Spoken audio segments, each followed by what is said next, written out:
Money FM 89.3, the best of Saturday mornings. Wide World on Money FM 89.3.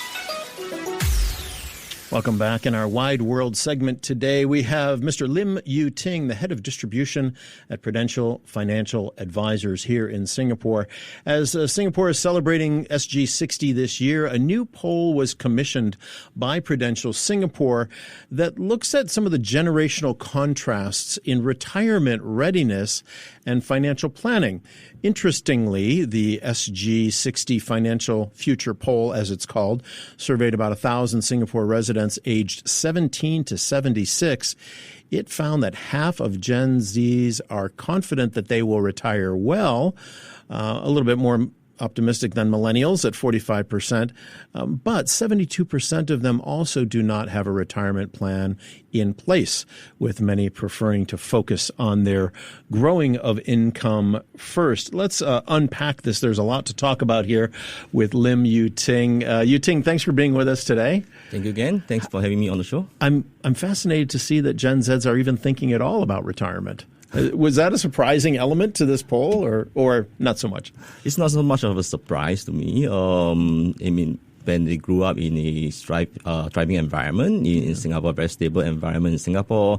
And slightly kiasu about money and savings. Yes. Yeah, so it's not surprising that they are thinking of financial planning. Yeah. Yeah. And so the poll, the SG60 Financial Future Poll, how did you guys decide to come about and what was the genesis for doing the poll in the first place? No, the survey was commissioned to actually take a closer look at how Singaporeans are how prepared Singaporeans are ready for their retirement over the next 60 years. Yeah. As Singapore is celebrating the 60 years of independence, it's good for us to reflect not only on the past but for the future as well. So, an interesting fact that we have added from the survey, a few things like you have mentioned, the Gen Z prepared for they are looking at financial planning, where the baby boomers, if asked whether they have a chance to go back, they actually wanted to restart their financial plans. I am one of those. I would like to start it all over again if I could. Unfortunately, the time value of money is working against me at this point. When you found that half of those Gen Z folks who were interviewed thought that they will retire well, what did you qualify or quantify what retiring well means to them, or give them some boundaries on that?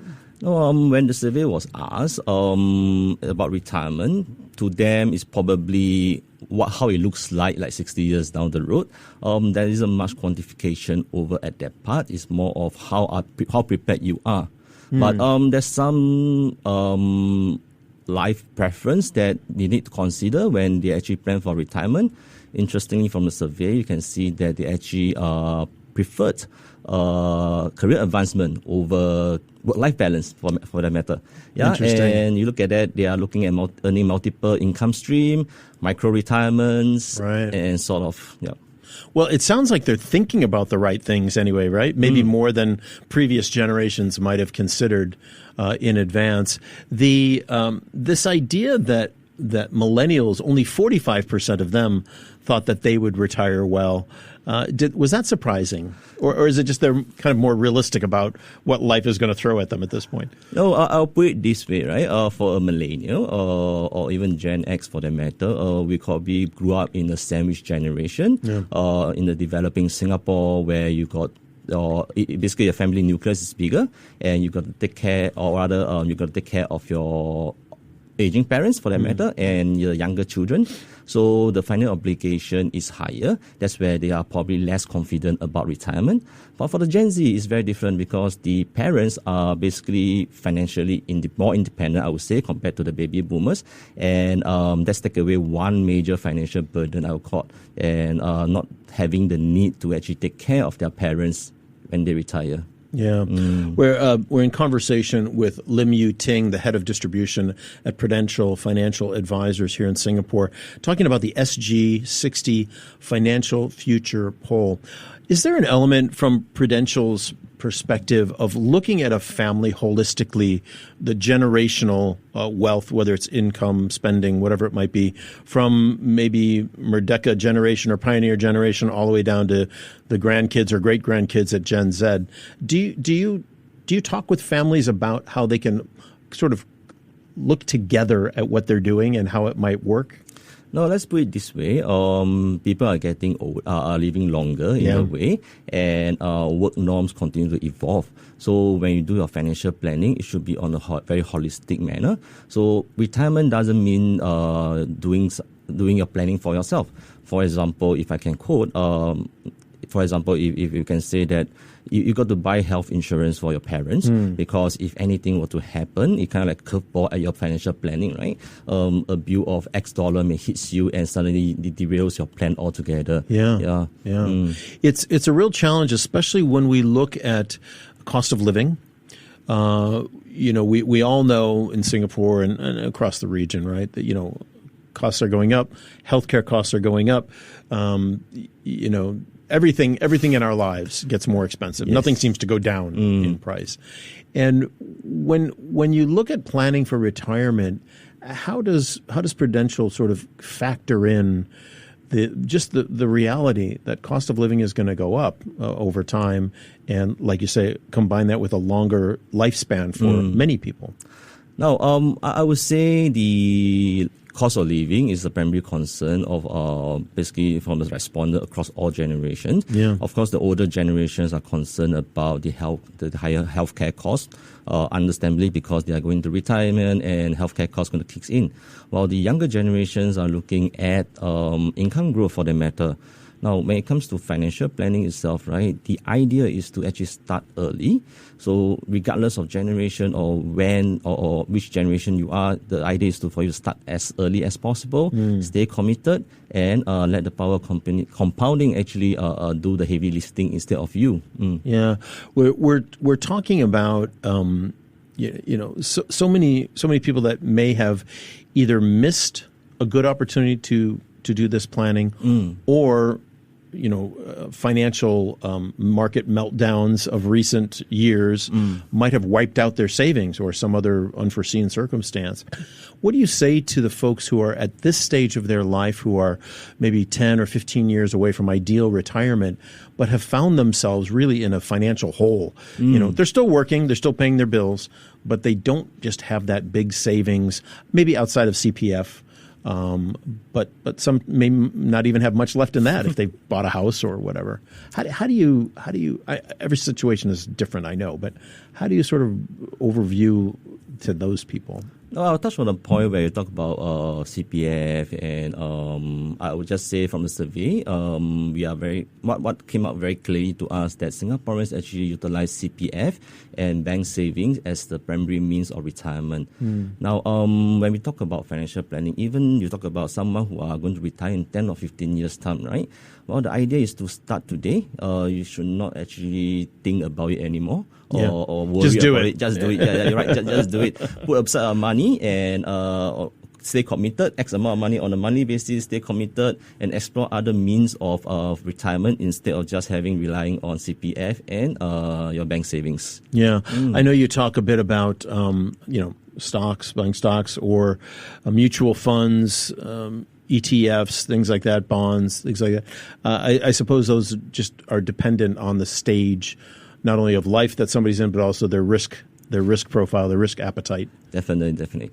So when you look at other instruments, right, on the market, if you are really near your retirement, of course, we will not recommend you to actually dabble into higher risk product and basically stay to a safer or lower risk product itself. But if you have 10 to 15 years like you mentioned, then probably you should consider stocks, ETF, which actually give you a higher yield and actually help your money compound faster and giving you a bigger nest or retirement nest. Yeah. Let's get a few more thoughts for our Gen Z friends. As they are starting to look now at investing or putting money away, again, obviously they're doing CPF and some other things. What else could they be looking at doing right now that will help use that time value of money to compound their savings or their investment over time? What are some usual things that they would look at doing?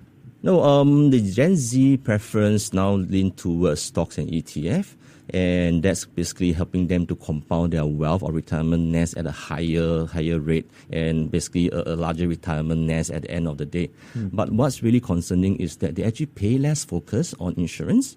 And they need to take note of this, because insurance or any life event that happens along the way can really derail you from your financial plan itself. So they should really consider, on top of just expanding or growing their wealth itself from stocks and ETF, they should really consider health insurance, life insurance that actually pays living benefits. Is life insurance very necessary, though, for somebody, let's say somebody who's in their early 20s, not married, doesn't really have any of those kind of commitments? Is that the right time to start getting a life insurance policy? I would say yes. I will just debunk the myth, right? Younger generation don't see insurance as a need now, because they are healthy, they are running around, they are traveling. Gonna live forever. The YOLO attitude of the young Gen Z, right? But you must understand that life insurance are actually more affordable when you are younger. At the same time, you're more insurable. Now, it forms a critical part of your financial plan, or for everybody for the matter, because like I said, any life events that happens, right, you need these benefits to pay out and help you continue with the retirement. Yeah, interesting. The topic we're talking about today with Lim Yu Ting, the head of distribution at Prudential Financial Advisors, is this new SG60 Financial Future Poll, over 1,000 residents from 17 to 76. What years old took part in it? The older generation, the pioneer generation, more toward that 76-year-old age range in your survey. How are they doing in Singapore? Are they set up for the next 10, 15 years of their lives, or are they struggling in some cases? Now, I would say, based on the survey, there's some regrets being highlighted by the, we'll call them baby boomers, right? So, like I said, there's a 12-year gap. Actually, when we surveyed, we polled them, they said that, hey, I wanted to start my retirement planning at 28, but in actual fact, they actually start at 40 itself. Right. So there's actually a 12-year gap, right? So with that gap, there actually came a few regrets from them. So one of the primary regrets is say, hey, I should have started building this good financial habit earlier. I should have started to invest my money earlier, or taught me financial management, so that I have less stress now. I can retire early, less stress on my retirement savings.